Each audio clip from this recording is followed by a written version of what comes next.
అండి. మనం రొయ్యల కూర చేస్తూనే ఉంటాం కదా, అదేనండి ఫ్రాన్స్ కర్రీ. అందరూ ఒకలాగా చేయరండి, ఒక్కొక్క ఇంటి తీరున ఒక్కొక్కలాగా చేస్తూ ఉంటారు. మరి రొయ్యల కూర ఎప్పుడు చేసినా ఒకే టేస్టీగా చాలా సులభంగా చేసుకోవచ్చండి. ముందుగా రొయ్యల్లో పసుపు ఉప్పు వేసుకొని మంచినీళ్ళతో 2 సార్లు చక్కగా వాష్ చేసుకోండి. తర్వాత రొయ్యలు ఇలాగా వాటర్ ఏమీ పోయకుండా ఇలా ఉడికించుకోండి. ఉడికించుకునేటప్పుడు అందులో కొంచెం పసుపు వేసుకోండి. పసుపు వేసుకుంటే రొయ్యలు ఏదైనా నీచు వాసన ఉన్నా రాకుండా ఉంటుంది.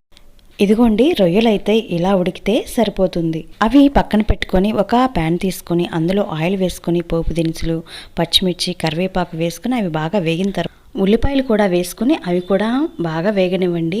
అవి ఉల్లిపాయలు వేగటానికి కొంచెం ఇలాగా సాల్ట్ కూడా యాడ్ చేసుకోండి.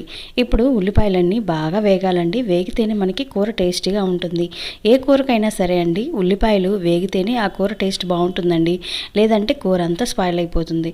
ఇప్పుడు అందులోనే ఉల్లిపాయలు వేగిన తర్వాత కొంచెం అల్లం వెల్లుల్లి పేస్ట్ వేసుకోండి. అల్లం వెల్లుల్లి పేస్టు చక్కగా వేగిన తర్వాత అందులోనే టమోటా ముక్కలు కూడా వేసుకొని ఇవి రెండు చక్కగా వేగనివ్వండి. వేగిన తర్వాత ముందుగానే మనం పెట్టుకున్నాం కదా రొయ్యలు, అవి కూడా వేసి అంతా ఒకసారి కలతిప్పుకున్న తర్వాత అందులోనే కొంచెం పసుపు, అలాగే మనకి టేస్ట్కి తగినంత కారం చూసి వేసుకోండి. ఎందుకంటే పచ్చిమిర్చి కూడా వేసాం కదా.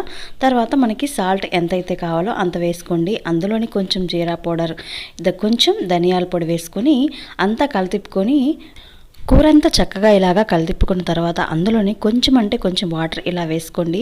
వేసుకున్న తర్వాత మూత పెట్టి ఇంకా కూర అంతా సిమ్లోనే ఉంచి చక్కగా మగ్గనివ్వండి. అంతేనండి, కూర అయితే ఇలాగా ఎగురుతూ ఉంటుంది. దీనికి టైం ఒక 5 to 10 minutes పడుతుంది. అదిగో చూసారా, కూర అంతా ఇలాగా దగ్గర పడినివ్వండి.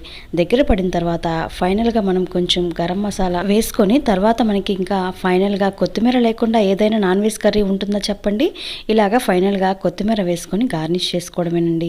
గార్నిష్ కోసం కాదండి, టేస్ట్ కోసమే కొత్తిమీర అయితే.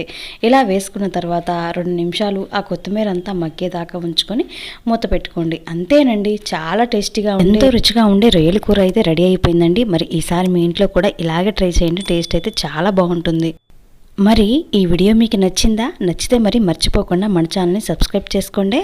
మీ తెలుగు అమ్మాయి మను.